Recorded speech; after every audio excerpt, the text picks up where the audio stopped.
Friends, मैं हूँ सुधा झा। मेरा प्रोफेशन है टीचिंग। फॉर लास्ट 22 ईयर्स मैं इकोनॉमिक्स पढ़ा रही हूँ बच्चों को। तो चलिए मैं और आप इकोनॉमिक्स की जर्नी की तरफ आगे बढ़ते हैं।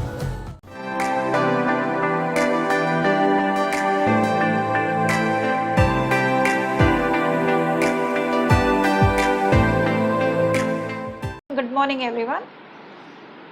As we said that we are going to study about the different methods of calculating national income. National income के सारे methods. So actually 3 method होता है, income, expenditure, value added. हमने आपको इसके पहले वाले वीडियो में पढ़ाया था इनकम मेथड। अब हम आपको पढ़ाने जा रहे हैं एक्सपेंडिचर मेथड। एक्सपेंडिचर मेथड होता है जहाँ पर भी हमने एक्सपेंसेस किया हो, चाहे वो पब्लिक कर रही है, चाहे वो प्राइवेट कर रही है, चाहे वो गवर्नमेंट कर रही है, चाहे वो हाउस होल्ड कर रहे हैं, चाहे हम एक्सपोर्ट या इंपोर्ट कर रहे हैं, या हम इन्वेस्टमेंट करते हैं ज़मीन या प्रॉपर्टी खरीदने में। तो ये सारी चीज़ों में हमारा एक्सपेंसेस होता है, यानी कि मेरे पैसे जा रहे हैं, हमारा पैसा खर्चा हो रहा है, तो इसको हम एक्सपेंडिचर मेथड कहते हैं। तो चलो अब हम देखते हैं एक्सपेंडिचर मेथड को हम कैसे पढ़ेंगे। जब भी हम एक्सपेंडिचर मेथड से कैलकुलेट करेंगे नेशनल इनकम अगर पूछा गया है तो आपको फॉर्मूला लर्न करना है जीडीपी एमपी का। कुछ भी पूछे, आपको नेशनल इनकम पूछे, डोमेस्टिक इनकम पूछे, कुछ भी एग्जाम में आए, पर आपको फॉर्मूला किसका लर्न करना है? GDP MP, very important. तो जीडीपी एमपी कैसे निकलता है ये फॉर्मूला आपको देखना है। तो ये फॉर्मूला मैंने लिखा है PFCE plus GFCE plus GDCF plus NE। अब हम एक एक के बारे में स्टडी करते हैं। PFCE इसको हम कहते हैं प्राइवेट फाइनल कंजप्शन एक्सपेंडिचर। अगर ये वर्ड दिया एग्जाम में, वेरी गुड, नो प्रॉब्लम। पर कभी कभी दिया होगा हाउस होल्ड एक्सपेंडिचर या non profit private institution, private इधर भी आ सकता है, private non profit institution expenditure. तो हाउस होल्ड हो या नॉन प्रॉफिट प्राइवेट इंस्टीट्यूशन हो, दोनों को भी ऐड करेंगे तो क्या बनेगा? Private final consumption expenditure. तो ये हमें याद रखना है कि हम ये प्राइवेट फाइनल कंजप्शन एक्सपेंडिचर जो प्राइवेट पीपल कंट्री में करती है। फिर आते हैं सेकेंड वन, क्या लिखा है? सेकेंड वन मैंने यहाँ लिखा है GFCE, government final consumption expenditure.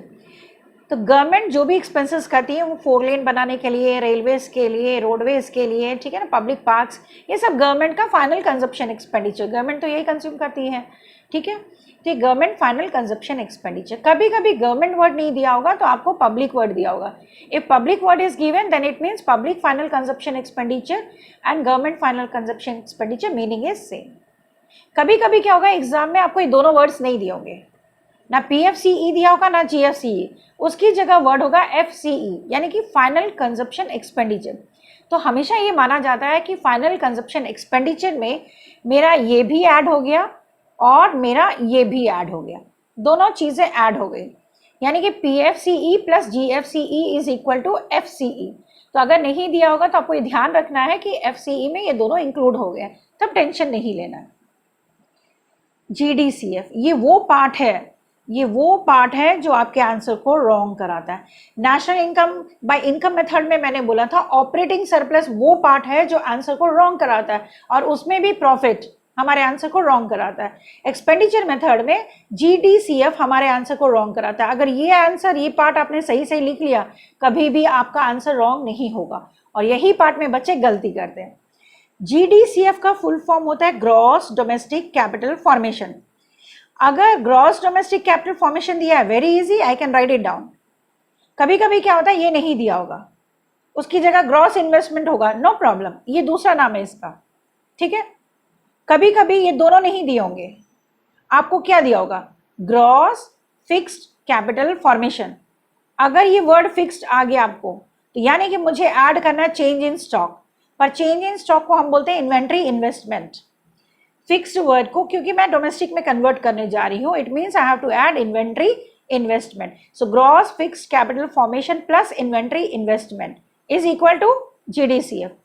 अगर ये भी नहीं है तब आप क्वेश्चन में देखोगे आपको क्या दिया हुआ है, gross business fixed investment plus gross residential construction investment plus gross public investment. बेटा जो जो इन्वेस्टमेंट दिया होगा ना, सारे इन्वेस्टमेंट ऐड कर देना, प्लस इन्वेंट्री इन्वेस्टमेंट। सारे इन्वेस्टमेंट को हम ऐड कर दिए। इन्वेंट्री इन्वेस्टमेंट क्यों लिए? क्योंकि एक में ये वर्ड आ गया है, क्या वर्ड आया? फिक्स्ड। एक में भी अगर फिक्स्ड है या तीनों में बार बार भी आ रहा है, नो प्रॉब्लम, हम एक ही बार इन्वेंट्री इन्वेस्टमेंट ऐड करेंगे। पर एक में है इसलिए मुझे ऐड करना पड़ा। अगर फिक्स वर्ड नहीं होता, यहाँ होता ग्रॉस बिजनेस इन्वेस्टमेंट, तो हम ये इन्वेंट्री इन्वेस्टमेंट नहीं ऐड करते। जब भी वर्ड फिक्स्ड आएगा तभी मैं ऐड करूंगी inventory investment. What is this inventory investment? इसको हम कैसे निकालते हैं? Closing stock minus opening stock. कैसे निकालेंगे? Closing stock minus opening stock. तो इन्वेंट्री इन्वेस्टमेंट कभी कभी आपके क्वेश्चन में दिया होगा net addition made to stock, यह वर्ड होगा चेंज इन स्टॉक। तो चेंज इन स्टॉक मतलब भी इन्वेंट्री इन्वेस्टमेंट ही है, ठीक है। तो ये हम ऐड करेंगे। इसमें एक चीज और है, इसके साथ ही जैसे ग्रॉस दिया हुआ है, अगर मुझे दिया हुआ है नेट डोमेस्टिक कैपिटल फॉर्मेशन, क्या दिया हुआ है? नेट डोमेस्टिक कैपिटल फॉर्मेशन, तब मैं क्या करूंगी? मुझे निकालना है जीडीसीएफ, मुझे ग्रॉस चाहिए, क्या दिया है? नेट, क्या ऐड करूंगी? डेप्रीसिएशन। ये मैंने आपको पढ़ा चुका है, सबसे पहले मैंने पढ़ा था important tips and formulas to learn, be the smart worker, smart learner. तो ऐड कर देंगे डेप्रीसिएशन, तो भी मेरा बन जाएगा gross domestic capital formation. So this is also a part of here. तो हमने जीडीसीएफ का एक फॉर्मूला ये पढ़ा ए, एक पढ़ा ये बी, एक पढ़ा ये सी, एक पढ़ा ये डी। अब देखो लास्ट पार्ट क्या मैंने लिखा था? Net exports. कैसे निकलेगा? Net export is equal to, NE का फुल फॉर्म क्या है? Net exports. कैसे निकलेगा? एक्सपोर्ट माइनस इंपोर्ट, ठीक। पर क्या होता है कभी कभी, मैं यहाँ स्टार मार्क के साथ कुछ चीज समझाने जा रही हूँ। आपको क्वेश्चन में एक्सपोर्ट भी दिया होगा और नेट इंपोर्ट्स भी दिया होगा। बच्चा क्या करता है कि एक्सपोर्ट माइनस नेट इंपोर्ट कर देता है, गलत। रीजन ये, जिसके साथ भी नेट वर्ड होगा मुझे वही लेना है। पर नेट इंपोर्ट्स अगर लिखा है तो फॉर्मूला में इस प्लस की जगह मेरा चला जाएगा माइनस, क्योंकि NE stands for net export and what is given to me? Net imports. तो मैं नेट इंपोर्ट्स को लूंगी पर फॉर्मूला क्या करूंगी? माइनस। ये प्लस चेंज हो जाएगा माइनस में, और एक्सपोर्ट को हमको हटा देना है, दिमाग से हटा देना है, इसको लेना ही नहीं है। इसी तरह से कभी कभी दिया होगा नेट एक्सपोर्ट भी क्वेश्चन में दिया होगा और इंपोर्ट्स भी। फिर बोलोगे कि मैम ने बोला था एक्सपोर्ट माइनस इंपोर्ट, मैंने तो एक्सपोर्ट माइनस इंपोर्ट बोला, पर यहाँ एक्सपोर्ट के आगे क्या लगा है? नेट। नेट लगा है इसलिए आप नेट एक्सपोर्ट्स लेंगे, और जब नेट एक्सपोर्ट रहेगा तो फॉर्मूला सेम रहेगा, प्लस का प्लस ही रहेगा, नो चेंज। जब हम ये सब यूज कर लेंगे और मैं वैल्यूज पुटअप कर दूंगी, सबका वैल्यूज मैंने डाल दिया, तो क्या निकलेगा? GDP MP. अब क्वेश्चन में पूछा है कैलकुलेट नेशनल इनकम, में आ गया कैलकुलेट नेशनल इनकम। क्या आ गया? National income.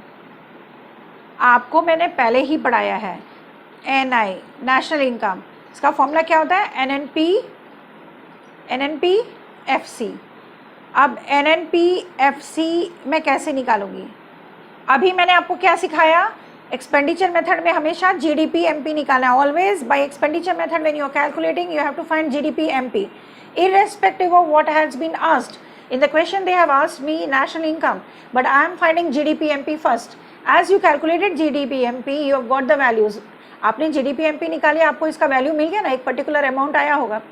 अब मैं क्वेश्चन में देखूंगी भाई क्या पूछा है क्वेश्चन में, what is being asked in the question, it is national income. तो नेशनल इनकम किसको कहते हैं? एनएनपीएफसी को। मैंने इस साइड लिख लिया जो मुझे निकालना है एनएनपीएफसी, और जीडीपी एमपी मैंने निकाला। अब जैसे फॉर्मूला बनाना मैंने सिखाया था, एरो नीचे से ऊपर की तरफ आप करेंगे। देखो यहाँ पे लर्न नहीं कर रहे ना, एमपीएफसी फिर वही एमपी बड़ा है माइनस दोनों के डिफरेंस को एनआईटी, प्रोडक्ट सेम है, डोमेस्टिक नेशनल, डोमेस्टिक छोटा है, बड़ा बनाएंगे plus. So national minus domestic को क्या कहते हैं? Net factor income from abroad, net factor income from abroad. फिर ग्रॉस और नेट, ग्रॉस बड़ा है छोटा करना है, माइनस क्या करेंगे? डेप्रिसिएशन। फॉर्मूला आ गया। अब क्वेश्चन में इसके जो जो वैल्यूज दिए होंगे वो वैल्यूज को हम डाल देंगे, तो मेरा आंसर खत्म, एनएनपीएफसी।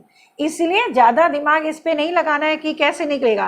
पहले आप जीडीपी एमपी निकाल लें, उसके बाद फिर क्वेश्चन में देखें पूछा क्या गया है। इसी तरह कभी कभी एग्जाम में most of the time they are asking GNP MP, बहुत बार ये बोर्ड एग्जाम में बार बार आया है जीएनपी एमपी। तो आपने निकाला क्या? GDP MP. अब फिर एरो बनाओ and just make the formula, MP MP same, no change, PP same, D और एन। डोमेस्टिक नेशनल, डोमेस्टिक होता है छोटा, बड़ा बनाना है, तो एन एफ वाई ए लिखे हम, net factor income from abroad, gross gross same. यानी कि जो आंसर आया था उसमें खाली ऐड करेंगे NFYA, आंसर मिल जाएगा. So easy technique and easy to understand. This is how you can solve the numerical by expenditure method. Hope so you might have enjoyed. Wait for the next video. Thank you.